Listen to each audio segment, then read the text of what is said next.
Hey, what's up, everybody? Welcome back for another review recap of Under the Banner of Heaven, Episode 3, Surrender.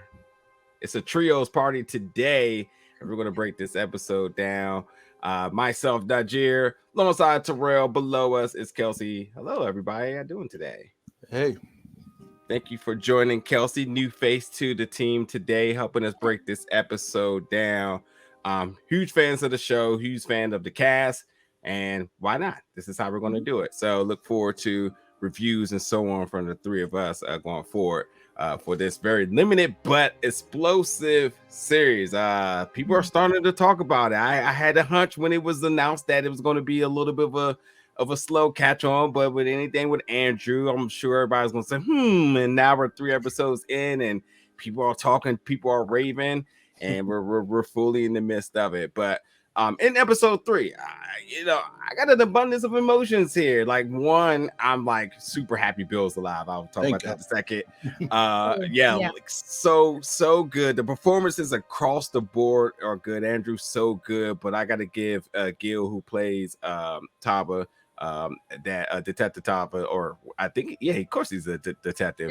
And just all across the board, the cast is fantastic, but it's a vast amount of information that is being delivered in this episode, because you're getting so much background into, as I like to say, either the way of the land or the law of the land, and then the conflict in terms of LDS, and how this is just created generation. I can almost go as far as saying generational war, based on historical events and conflict and time, religion, which it's an interesting tidbit that was said in this episode. I'll eventually say it at some point, but just how, where you kind of build your religion off of, and like where you at in the present day with it, and the same thing in terms of law and whatnot. So, but yeah, it's a lot. It's a very intense episode and just a ton of knowledge, but we are going to get down into the nitty gritty of it for you all. So let's start from the top. As I said, Bill is alive. Terrell, you were wrong. You thought he wasn't. I knew he would be here. But Detective Pyre is on site, called backup. They're running through the mountains. They're trying to see if their brother is indeed alive, and they find him in the back. I think he twisted his ankle, and they had even a really good moment. But with all this is happening, they're trying to penetrate. I mean, at one point you called it a house. I think it got upgraded to a fort at one point, but they were trying to figure out one of the Lafferty brothers and Sam being up in there with his kids, with his wife, and just trying to basically go down the list of all of the brothers to see if they can figure out and solve this double murder with Brenda and her daughter. So, starting off with you, Kelsey. What was your emotions? First of all, Bill being back, and Detective Pyre kind of. Should we also add with some gun control? I hate the dog animal brutality, and I was a little scared. Like, please, let's not go there. But like, ultimately, everybody going up into the mountains to knock on Sam's door. It was crazy. I feel like it was really unexpected. Like, we were really right in the middle of all of it. Of course, I was insanely happy that Bill was alive. I didn't expect it. It shocked me when he turns the corner and they're pointing guns at each other. But incredibly happy that he made it. And then again, I think he said something like, after, I think it was Sam that's like screaming. He's been doing that for an hour. Poor Bill's been injured, hiding behind the little shack for an hour, listening to that guy yell. Not fun. Terrell, about you, man, who tried to write him off? Yeah, I mean, look, I for sure thought he was done. I was like, he was 7 episodes. I'm like, that's it for Bill. Like I said, I mean, real comedic moment there with him chewing the gum, and it's like he's just relaxing. Like, are you like really, dude? It's like, and like you said, like them turning that house into a whole kill zone, like a fort. You know what I mean? Like, for people in suits. You know what I mean? That's they're trained to shoot people in suits because they ain't getting no taxes from us. So I thought that was a really good moment. Then, like I said, that moment of reprieve, just thank God. We last thing I want to see is a cop get killed and Pyre having control over the situation and these cops are already ready to shoot. You know what I mean? Like they creeping up, and it's kids in there. So that's the first thing they're thinking about is just de-escalating that situation because there are children in there. And luckily he was able to play the brother card and inch closer to the door and de-escalate that situation. I did not expect somebody to jump out of the cabinet and run away though. I just want to say it right now that when we get to about episode 7, I really want to do like a psych evaluation on Detective Pyre, because for everything that's been built up to this moment, and even in this episode as well too, his daughter's baptism and then that interview with that, the kind of being torn between his job and his religion, and any moment that when he decides to kind of put one of those ahead of the other, still the consequences that kids are around, which makes him think about his kids, and then when he thinks about home, he thinks about his mother. This dude at any given point should be about to break, and the fact that he's able to hold composure in these moments, again, showing a sign of like comfort to Bill, who knows how he could have been feeling at that moment and whatnot, and even having that banter and still having that little comedic moment with each other. Beyond, again, I'm going to praise Andrew forever. Like, beyond his performance, the character that he's embodying right now is going through it, and at some point I'm feeling like it's going to be a moment where we're going to have to say like, yeah, I knew he was going to break. I knew he was going to break. Like it was only a matter of time. So but in this, going up there, like I said, they're trying to penetrate the fort, and the first person that they were able to interact with was Sam and Sarah's daughter, who they caught out in the woods. She was tasked to go cherry hunt and get food. He said she said her other sister was out there. She said her mother was also out there as well too. But this little girl is frightened, but she knows everything. Here's my biggest question. I don't know if it's just because of how I was raised or anything, but I can tell you who was paying the bills and who was our visitors. But I mean, she had the blueprint and was like, so by the way, this is who's in there. This is what's happening here, all under all the rest. Which if I knew huh? So her mom's come out. She lying. Shut that down. I don't know what she told you. She lying. Which automatically means she was probably telling the truth.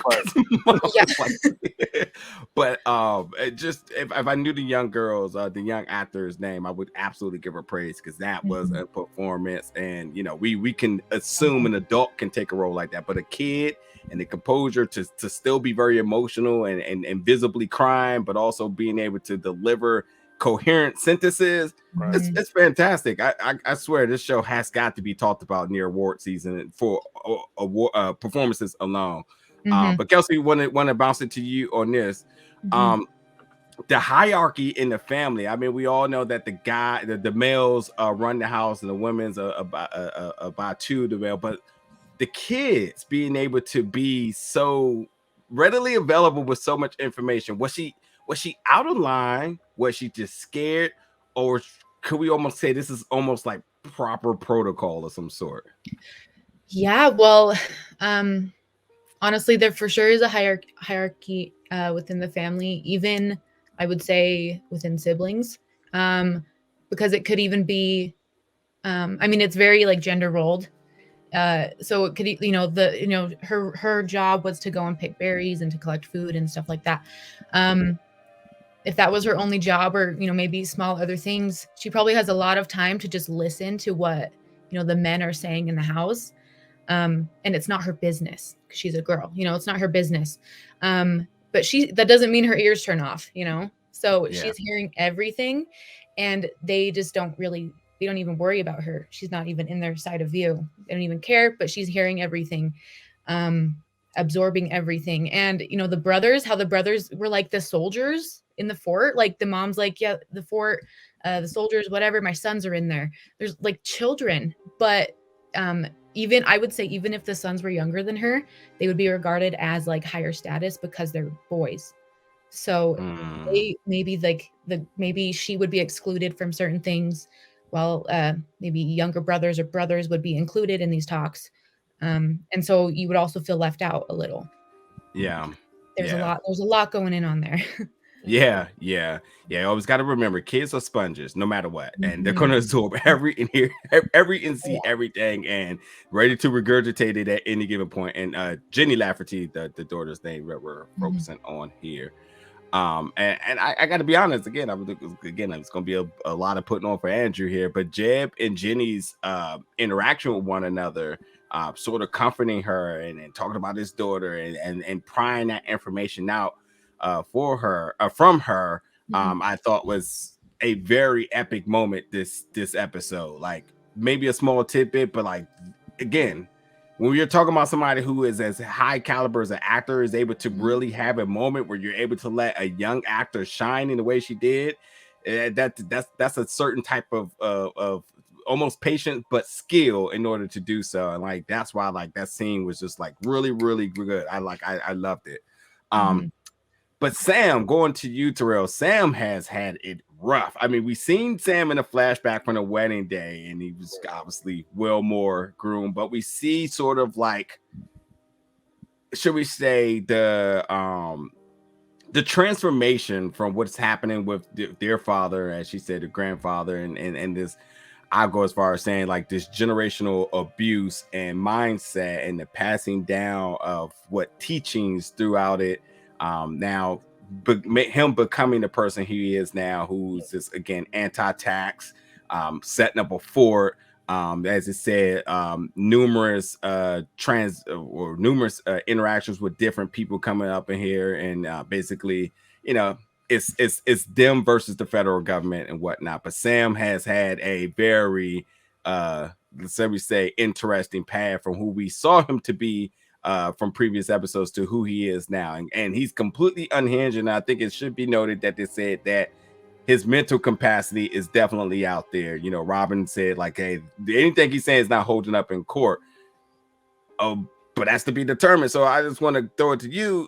What's your overall assessment right now of Sam, of everything that he's sort of standing for and the way he's going about the execution of it?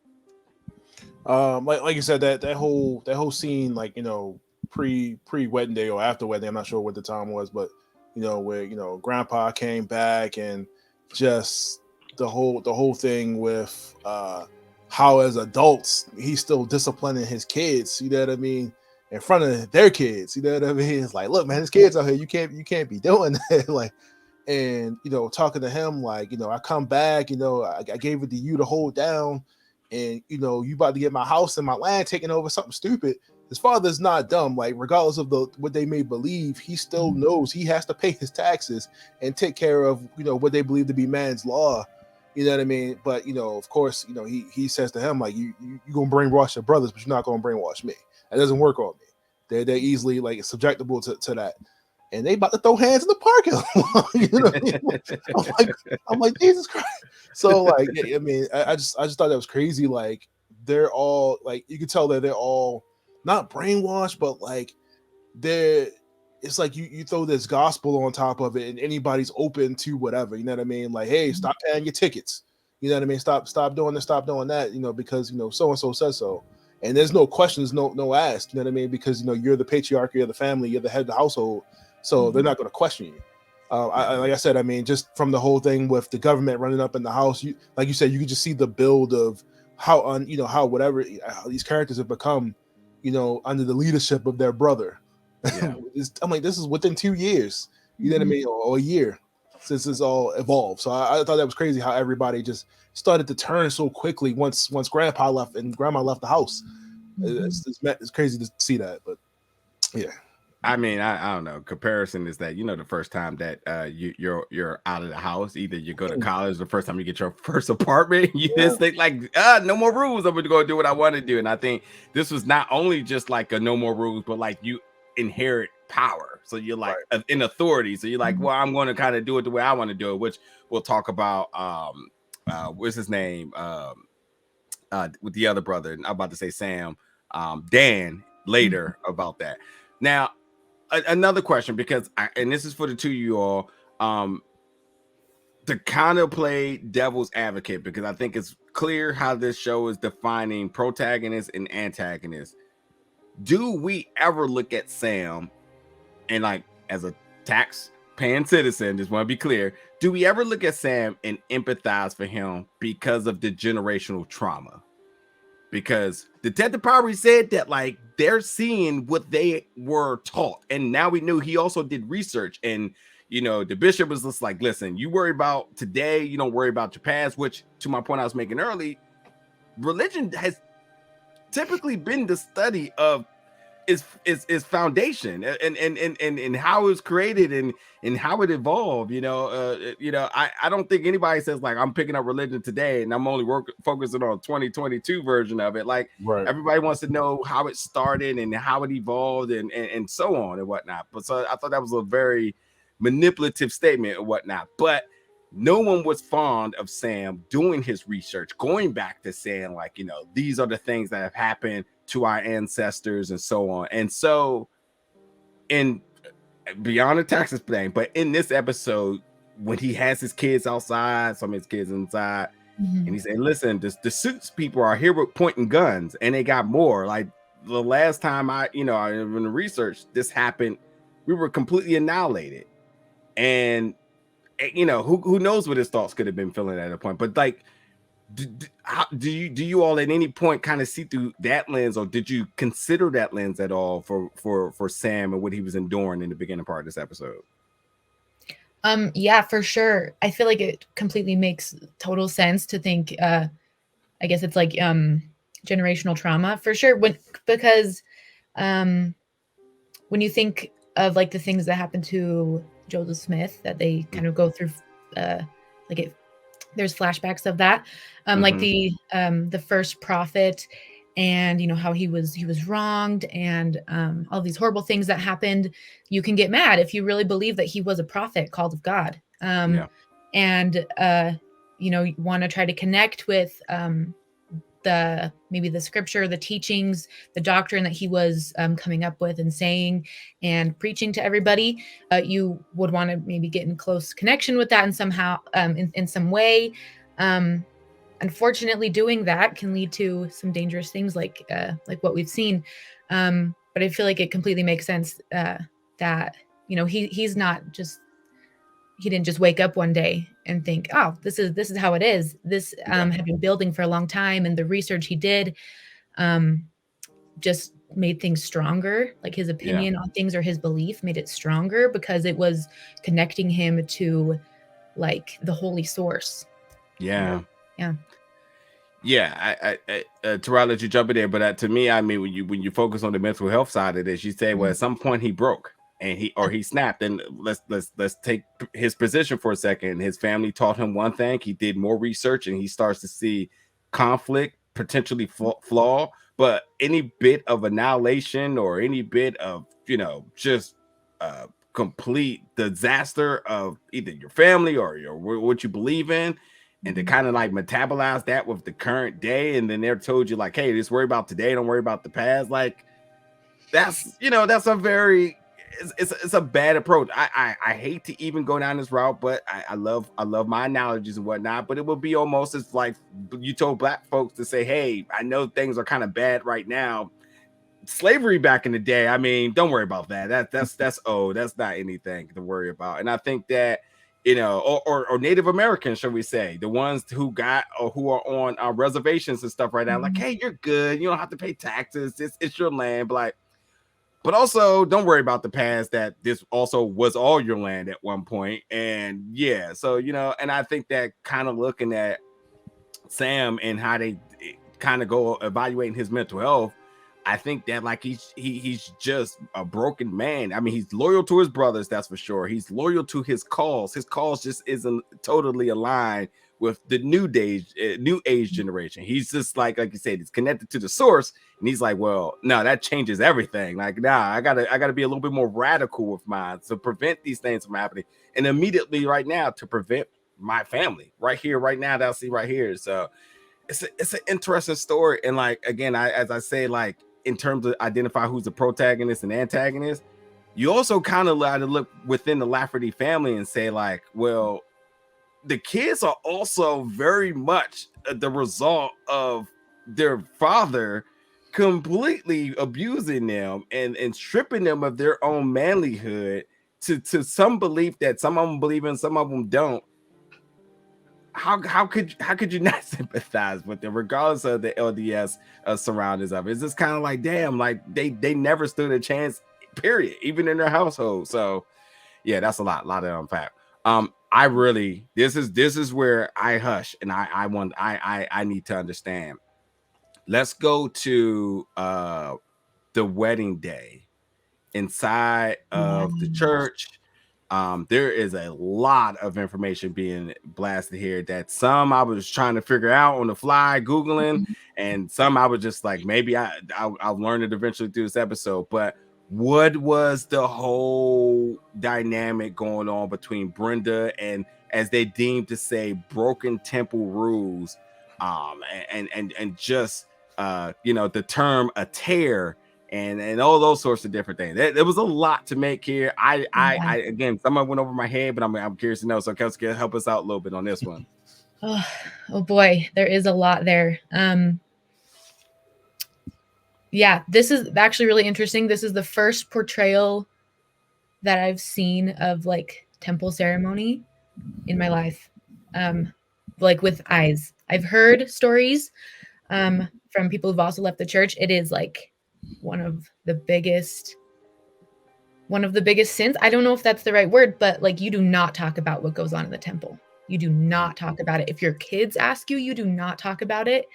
But your whole life in Mormonism, it's like, I'm going to the temple someday. Like, I can't wait until I can do that. And you do that either before you go on a mission or before you get married, to get the endowments and like the covenants and things that they say. There's a lot that goes on in there, and it's all secret. You're not allowed to talk about it, and the church says that it's sacred, not secret. But you're not allowed to talk about it. And part of the original, like Joseph Smith doctrine around that was, and like the signals that they had, or the signs and symbols that they were doing, where they had like the veils and they stand and they made some gesture like this or something, and they go like that. It's to symbolize like you would rather like slit your throat than tell the secrets of the temple. And nowadays it's still very similar, like as we saw, but you don't like say it anymore. But you saw Brenda kind of have a moment of like, what am I doing? Yeah. And I've heard from a lot of people. The only time I've ever heard of stories of what happens in the temple is from people who have left and are telling the stories, because within the church, you do not talk about it. And even like, so the part where Brenda's like breaking the temple covenant or something was her in the temple talking about it with the other sisters. I wrote that part down because that was so shocking to me that what's her name, Sarah, was so angry and so mad that Brenda would become such a tear, such a sinner, because she broke the temple covenants, which was that she was talking about what is going on in the temple while they're there. Like, it's so not that she I don't know went out and like hurt people or did unethical things, anything like that. It was literally that she discussed the situation that just happened, and she was even like someone just like touched my body in ways I didn't know, like, and none of that is told to you beforehand at all. So of course you are like, what the heck is going on? And it makes sense to talk about it, but you cannot. And so for some people it could be not as serious, like, yeah, that was a bit weird, but it's God's way. And for some people it constitutes death, I guess. So I totally misunderstood that scene. I thought that I thought we were talking about, like, they were talking about Brenda possibly having, or not being a virgin going into like whatever the situation was. Maybe I went over my head when I heard the word tear. I'm thinking about virginity, and I'm thinking like, okay, maybe that was related to that, and that was the reason why they were going through whatever they were going through. But apparently that was not the case at all. Well, I think it can kind of mean sin in general. So that also differs from person to person on what sin is. Right. Technically. So, but it is not allowed to, I guess like have sex before marriage in the Mormon church. If you do, you have to go through like a repentance process, that can take, 6 months to a year to more or longer before you can go to the temple. You have to be completely clean and worthy in order to enter the Lord's house. But yeah, being like a tare among the wheat, you're a sinner. You are something that is going to tarnish the rest of the wheat if you exist any longer. So you need to be knocked out. But yeah, it could mean any sin, really. 6 months? Whew. To a year. It would like stop the wedding. Like if they found out, like you would not be able to get married until you were fully clean. Oh my God. Yeah, the scene, I just was just like all of it, and like right, I did pick up on like Brenda and her hand etiquette was kind of like flimsy, and I was like, yeah, I think she was definitely thinking like, okay, what's happening? Because she's seen everybody else very thorough with her. She was kind of like, and I was like, oh, okay, so there's definitely a bit of like her discovering on the fly of like this is what it is and whatnot. And yeah, I agree. Like, yeah, she put emphasis on the fact that like there was oil near her private part. She wasn't expecting that. And she's like, yeah, it was like right by it. Like, what? Like, no one told me that was going to happen or whatnot. And she definitely was in there saying, I'm going to tell it all. I'm about to express all my emotions about this right now. Yeah. I believe this is the first time, because when you talked about a tear, they also talked about rectifying the tear. And that meant the spilling of blood, which goes to, and I believe that's where it is kind of connected to. But for safekeeping, we'll come back to blood anointment, because that was brought up a few other times in this episode here. Yeah. So what went on next? Let me see. So we got the wedding day. We did get the flashback about the governor of Missouri and the extermination to kill all of the Mormons. This was definitely a holy fuck moment for me, because traditionally, in war for generations all over the world, it's guy on guy. There's two people that are protected, the women and the kids. And I mean, again, it's just hard to think that like like the kids who they're just little boys, and it was kind of like and they were they were executed in the back of their head, and so no one was safe, and it was literally a war amongst the law and the religion of LDS. I just want to kind of know you all's were you all expecting that, or what was your reaction upon seeing these three kids who just so young and innocent just completely had to fall casualty to all they ever knew, I guess. So Kelsey? I wasn't expecting it, but I feel like I wasn't surprised, because in the Mormon church, it's often taught of like the horrible things that happen to the Mormons. It's kind of very like persecution based, like we have been persecuted. That's why we need to hold together as a community, stuff like that. They never really mention like the reason why. It's always, religious persecution, religious differences. People didn't agree that Joseph Smith, was speaking with God.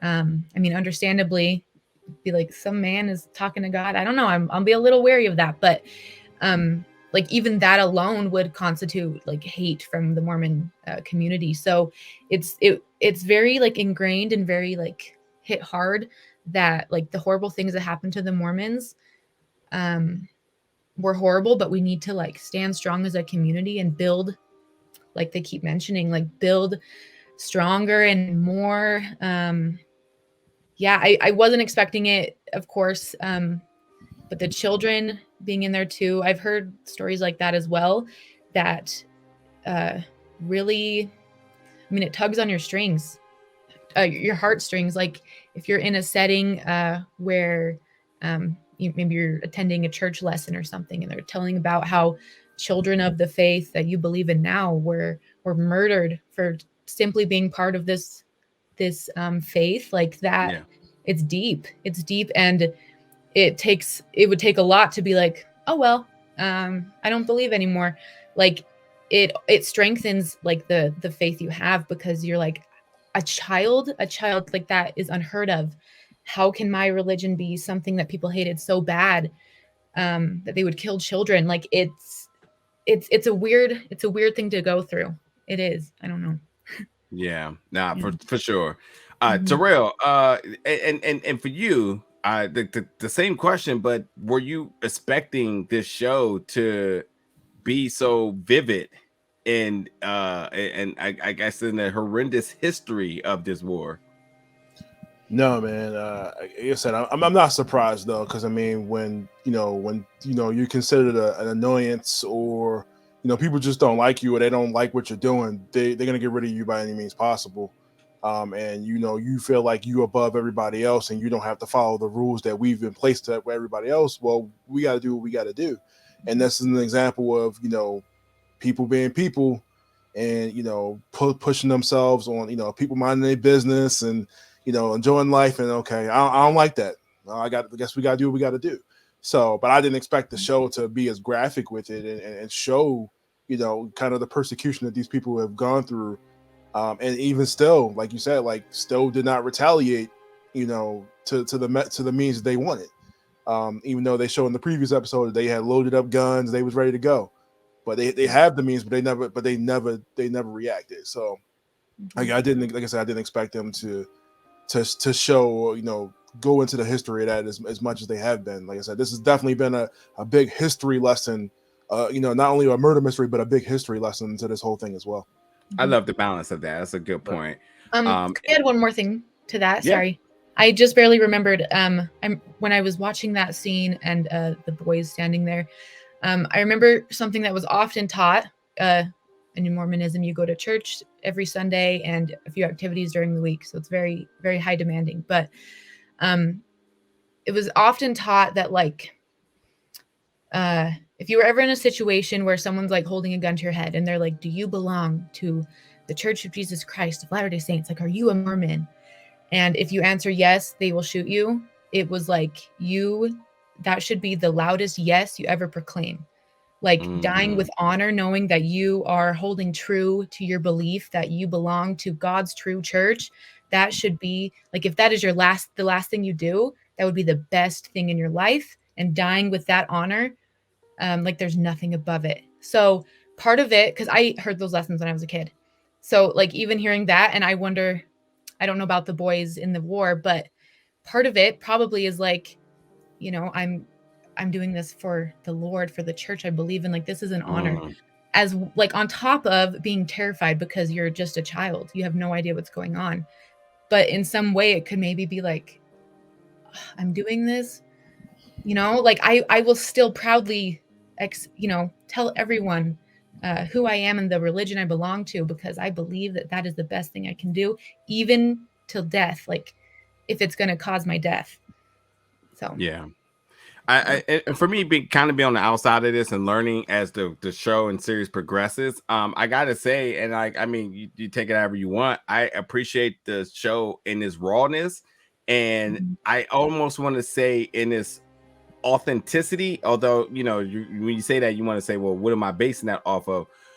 It's the idea that they're just willing to put out a product and not sway away from as much as they feel or believe is the truth, and not sway away from it. And I think the way I feel that way is because I feel like we've seen shows or series decide to kind of be more open-ended, or kind of be more of the like left open to your interpretation or your perception and whatnot.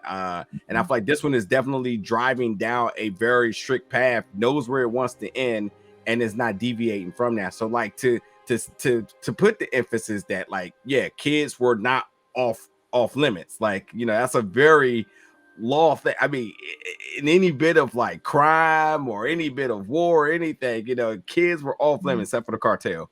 But you don't touch the kids. And the fact that they're just like, yeah, we need it to be a point that the kids were not off limit. This was a declaration of war, but also, like you said, a declaration of acceptance as to who they were. So like that right there, I mean, it was again small scene, but very, very impactful. So yeah. All right, so you bring up a good point that leads into a good segue, and that goes into the kids, Pyre, the Pyre family, should we say, and their kids, Anne and Caroline, I think it was, meeting with the bishop because they're getting ready for a baptism. which is interview. Which is a big moment, and he's asking the questions he need to ask. And before we get to the part with Jeb and the bishop, we learn the significance. There's a lot I think to kind of make with this too, because one, the interview process for baptism, which I'm not sure if everybody understands that is a thing, and I think that's kind of across the board in some religions. I know Christianity does it to an extent. But why I said this is a segue, because you do, as you brought up the point, the bishop wanted to make it very, very clear, and I don't remember exactly the terminology, but he wanted to make it very clear that they decided that this was the church and the only church, and that I think by their energetic response deemed them to be worthy. But I'm guessing by on the other end of the coin, if not, then they probably wouldn't have got the go ahead from this. So they. What it seems to be have completed and succeeded or acceptance for this. But is there any other bit of tidbits to kind of pull from this and this big moment? Because we know from the adult standpoint how big this moment was, but for the bishop, what was kind of his lens, looking at the girls, looking at the family, and then kind of evaluating this? I think that's really interesting from the bishop's perspective. I don't think I've ever thought of it that way before, because I've never been a bishop. But so that's an interesting question to think about. I honestly think a lot of people, a lot of members of this church, or a lot of churches, really do have like a sincere heart in the things that they do. So I do think from his perspective, he's going through the motions of like, I want to ask these kids in front of me if this is really the true church that they believe in, that they've been going to Sunday school classes for the past, 5 years or so, and just kind of see what they've learned, and if they really are excited about it, and stuff like that. Something though with that, I recognized an experience that I kind of remembered with myself. The bishop doesn't ask them if they want to be baptized. That is something I thought was very important. He says, do you think that this church is the one true church out of, in the whole world or whatever? And they're just like, yes, like in unison. It was a little intense. I thought they didn't even wait for him to finish, I thought, but he didn't ask if okay, do you want to be baptized into this church? And I wasn't asked that either. It was like, is this the church? Like, is this the one true church? And it's like, yeah, it is. Because as a kid, your relationship with your family depends on it. And like the kids probably heard that there's, party being planned, like the baptism party. So if you say no, like party's going to be canceled. And like the wife mentioned later, like my parents are coming to town, like everyone's coming for the baptism. It is a huge affair to have like this baptism happen. And like in that moment, as an 8-year-old, I remember feeling like a not doubt, but being like, okay, well, I've never even questioned this church. Like, should I at least try to question it before I just like vow my whole life to it? And like thinking for a second, do I really believe? Yeah, I do, because I didn't know anything else. But I was like ready for the bishop ask, like, okay, do you want to be baptized? Like, are you ready? And it never came. It was just like, is this the church, like one true church? And like, yeah. Oh, that's it. That's it. Like, it was weird. And like probably on the bishop's end of that, he probably doesn't want to ask, like, are you ready to get baptized? There probably will be children who are like, no, I don't know. Like a kid does, like, just go play. Like, so they probably don't ask that just because it might lead to some people saying no, and then that's a whole other issue. So yeah, that's a interesting perspective. Terrell, I'm gonna bounce to you, because I my secondary question is going to be like, did you feel like the bishop was genuine in his questioning and even his demeanor? I felt like he was looking for trouble, but like, yeah, I don't know, something about it that's just a little bit off to me, but that could just be me overreacting. But what was your thoughts? That whole thing you said, I mean, like, obviously he was looking for the girls to give a response that they truly want to do this. You know how they say, when you do your last will and testament, you have to say that this is me, so and so, saying, like, so they wanted to get the girl saying that this was their choice, not their parents, not whatever. This was them wanting to do this. The kids don't know whatever. Like you said, all they were thinking about is the party and everything that came with it. They're not really thinking about the consequence of dealing with sin and stuff like that. But when Jeb turns around and asks him like, "Look, I got something I want to talk to you about," he clearly is like, "Look," his reaction to that was like, "Look, you need to ignore pretty much everything else. Like, you know what I mean? Like, everything that happened in the past is in the past. Don't go digging for nothing that you don't want the answers to." And especially because he related it to this case, like he didn't really want to weigh in against another brother, another person of this religion, and tell him. Obviously, he wants to tell him like, "Look, you need to defend, whatever it is that they're doing, regardless of whatever." It's almost kind of like a look the other way feel to me. But that's how he kind of came off about it. He's looking at him like, "What? Like, what are you talking about?" So, you know what I mean? And again, this is another scene where you get to see Jeb getting broke down again. He's coming to a leader of this church and asking him a point blank question. He's getting kind of a runaround about it, or some kind of religious work around the question instead of just being direct. I'm like, what? Like, so again, you see Jeb getting broken down religiously again, like, questioning his faith. Like, what's going on here? This is not the same church that I grew up in. This is not the same. So you see people again using this religion to their advantage to gain what they want, or get people to do what they want, or to have some sort of power. So only thing I'm at is like he brought up, like you say, he brought up the blood atonement thing, and he says, "Is this a thing in our past?" It's like, listen, look the other way. Cool. Yeah, mind your business. And then to piggyback off that, because no reason to double down on it. And then he brings up about his mother, and he's like, I know you're struggling with your mom, who's going through dementia and whatnot. And he's sort of left in a situation where it's like, okay, what's my options here? And anytime anybody's dealing with any loved one that's going through something, you're absolutely battling faith and reality. And then you got medicine involved. So you got three options right there. And then you got the mysterious unknown and what the fourth option is. So he's just kind of just like, listen, I had some good moments with her. I don't know, should I use the medication? They're saying I should. And he's just like, you kind of let the Lord take the wheel, just let it all play out naturally and whatnot. And it's a very conflicting moment for him, because he just doesn't know which way to do, but you only got one chance at this. That's just what reality is. That's what life and death is. And the fact that he's getting good moments, he's trying to cherish to it, and it doesn't help that you go to the person you feel would have all of the answers. And one moment he's kind of like, yeah, religion, this is your answer. Then the other one was like, also, don't be looking for religion. Just stick to this right now. So, like, how do you trust a situation like that? And I even said that the moment when he said, like, this stays with us, the double murder thing, I don't know about that. I don't think that's I don't think that's staying in that room. I think that's going to come back at some point. There's going to be definitely. Yeah, it's going to be some conversation being had, and I don't think it's going to be conversations being had. I think there's going to be a certain level of shade being thrown at that family. And does it start with the baptism? Ooh.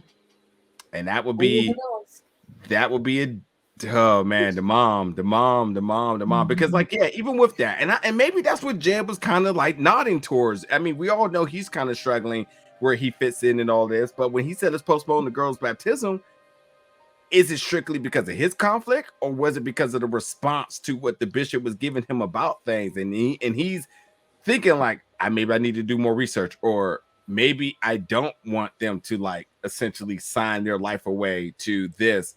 And the leader of this, I don't even know if I can trust. Like, he's not giving answers to all sorts of different questions. Like, okay, fine, you may not be a medical profession, so you may not know how to handle dementia, but you don't know the root and the foundation of the religion. That's a problem. And if you do know, I mean, like, no, he gave him a blatantly ignorant. He says, I am not what did he say, the historian, and he's not an academic. Yeah, bro. Not my job, bro. Yeah, literally, like, yeah, I'm not here to educate you on this, but also don't educate yourself. Don't worry about it. Just keep going. Yeah. There seems to be like, you know, a religion where like these people really care about what other people think about them. You know what I mean? Like heavily. Like you care about how people are looking inside of your household, how you're conducting it religiously, and you know, whatever business, whatever. You know, everything from how you dress to how you speak around in public. It seems to be a lot of control factors here. Like I noticed that with the wife, like, you know, seemed like she was embarrassed, like the girls couldn't have their baptism, or you know, after they've been building up to it, and everybody knows, like, okay, so what? You know what I mean? Like, but like I said, it seems to be like a thing where like they really care about what people think, and not just them, but a lot of them. So a lot of the other people in the episode. Yeah. And I gotta say, I love the I want to make sure I get Daisy, Edgar-Jones, and Andrew Garfield's banter by the bedside, where she's like mad at him, and he comes with this puppy dog face, and I bust out laughing. And I bet you that was a very hard scene for them to shoot, because I bet you there's so many like goof ups of her just busting out laughing at him. But like I loved how that got smoothed over. They had a conflict. And it just shows you that like his home is super strong. And I think like in terms of evaluation of saying people peeking into one's households, he has a safe spot at home. I mean, she has his back, even in a complete devastating comment of like, hey, I want to postpone this, and this means everything to her, and she still like supports him. And I don't think that's like a religious support. I think that's just a complete love of her partner, where she's just like, let's talk about this, let's just put it to the side right now, get ready for bed, whatever it may be. I love that was the moment I was like, oh, my feelings, man, this is too cute for me right now. So good. And then, oh, you want to say something? I don't know, because I feel like it could kill your good feeling about that. Talk to me. Hey, listen, well, we all here. Well, and it was also mentioned a little later when someone who was talking to Brenda, but about that like the men is the priesthood holder, and it's very priesthood is almost seen as almost like magical powers, but no one says that. But it's like the men are given these abilities, and they can like give blessings. They like put your hands on your head like that. They can give blessings of like healing. And there's been stories of like people who were blind who can see again, or people who were, have cancer and dying, and then they had the blessing, and then now they're, in remission. So it's seen as like a huge thing. And if you have a priesthood holder, the men, you need to like honor that above all else. So it can even be like in the wife's case, it was a little different. I feel like at first she was a little hesitant. Like, I've waited my whole life for my daughter's baptism. But then eventually she's like, well, you're my husband and I love you. I respect the union we have. And they came to that agreement. Whereas with Brenda, it was more like you respect your priesthood holder and you don't question anything else. And she's just like, I'm not even like, I just don't want my husband to go to jail. Like, I'm not questioning things. I just don't want like bad things for him. And it's just a weird level. But that priesthood aspect there, priesthood holder, it's like you respect that above all else, because it is almost like a line, because if you can bless people to heal them, or to give promisings of good things to come in the future, you're talking to God. So. Yeah, that's interesting. That's hard to debate. Also, I need to correct myself real quick. Adelaide Clemens is who plays Rebecca Pyre. Yeah, I was talking about Brenda. Yeah.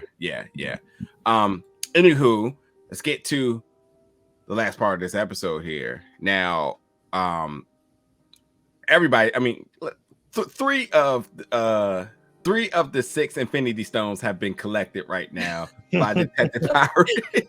he has Alan, he has Sam, he has Robin. Catching all the Laffertys. Yeah, first he comes in to Alan. He wants to know, Alan, like, listen, are you protecting your brother? Because we looked in your past and we see some things that are showing that you may be anti-tax too. You may be anti-law, and that right there is aligned with what Sam stands for. And he brought up that, like, and I think it's very clear now that we know that Alan, who is Alan the youngest? He is the youngest brother, right? It makes sense. Alan's the youngest brother who basically is getting all of the influence. He's getting it all from all different angles, from his father to his 5 other brothers, and then obviously, you know, the religion and whatnot. So he just is the one that's basically just has it the roughest in terms of being able to develop anything for himself, which is interesting because he actually did get the wife that was a little outside of the box, that was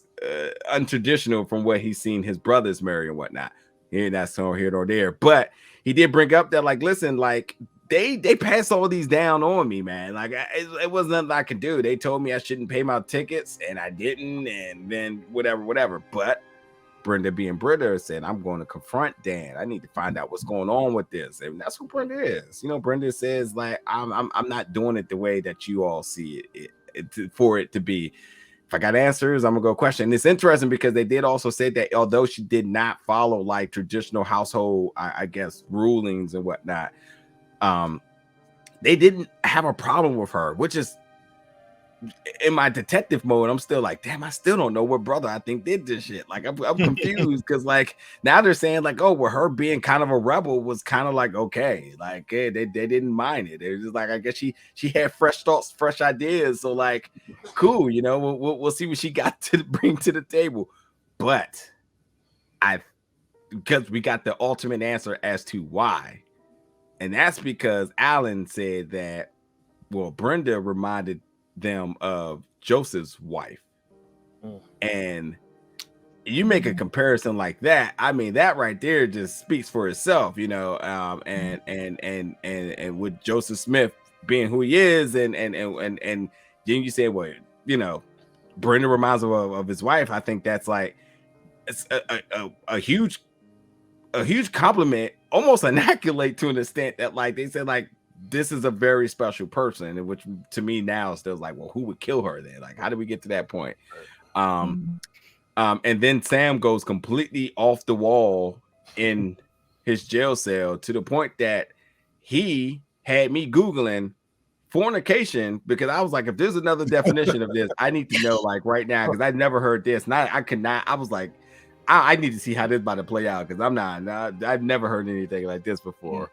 But as I said earlier in the episode, you know, Sam also became who he is because, you know, Sam didn't believe in taxes. He doesn't believe in law. He doesn't believe in the feds or anything of that sort. But he also isn't very, he's frowned upon because he was the one that went back and did his research on the history of LDS, thus coming up with a list. And the list is, the big question is, who's on this list? How many other people's on this list? What type of people are on this list? First thing you think was regular civilians, but nah, they said the bishop's on the list too. So at this point now, Sam is just he becomes a third party to all of this. You know, for one moment you start to think like, okay, well, Ron is the outsider of the family in a more of a, well, if I say conservative, that kind of speaks to religion, but like more of his own avenue of things. But you know, you gotta look at Sam like, well, shit, he's on the outside of the family too, because he's just like, listen, like I'm going to get all the information, and anybody has a problem with that, then I got a problem with them. And he's just again creating his own war on his own fort. So you know, last thing to say on this episode was that Robin had no clue that Brenda and Erica was murdered. I do not know how that slipped past us. That's what he says. Do you believe it? Let's start there. Do y'all believe that he's aware of this or not? No, I don't believe anything. I think the whole family put on the show. For now, that's what I'm thinking right now. I think everybody's playing a role, and you know, they caught Sam because they wanted them to catch Sam.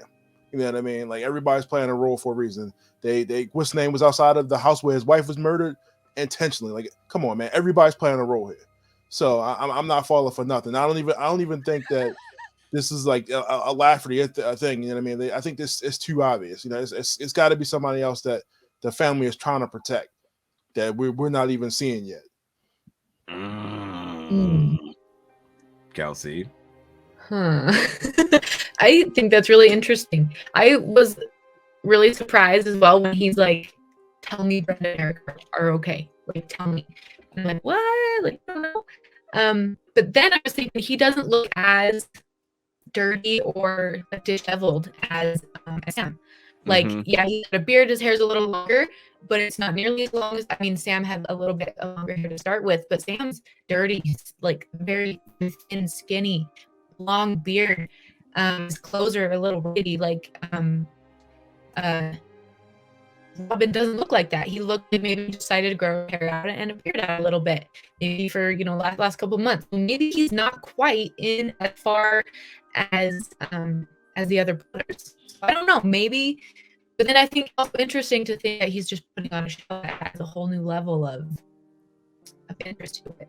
I don't know. Terrell, that's a good take, man. I don't know if I should even say anything. I probably just try to wrap up the show now since we're getting close to our time. That's something.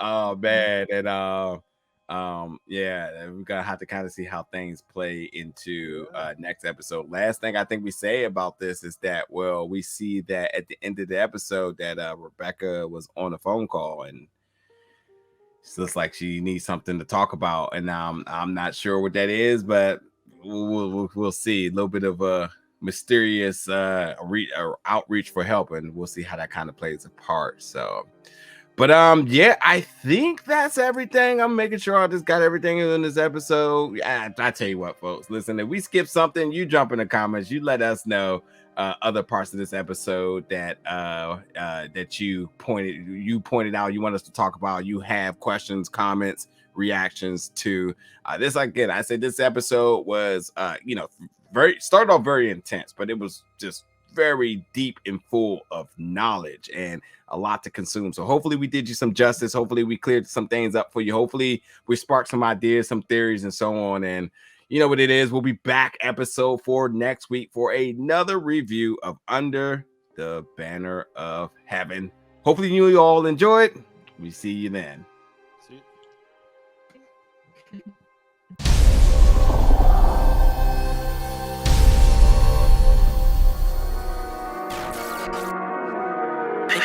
I